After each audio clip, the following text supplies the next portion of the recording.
Kardeş, imkan varsa elden verme, keyfe yaşa göday ömrü. Ne tez gelir ne tez gelir, sanki kovur küley ömrü. Sanki kovur küley ömrü, küley ömrü. Gitme ömür gitme dayan, yaşamaktan kimdir doyan? Kanun koyup karar yazar, min yazaydı gerek ömrü, min yazaydı gerek ömrü, gerek ömrü, gerek ömrü.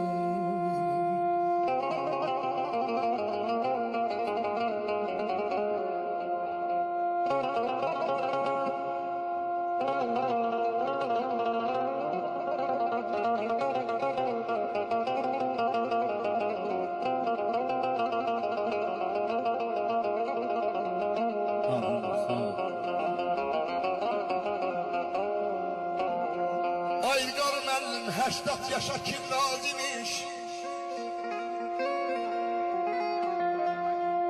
80 yaşa kim razimiş?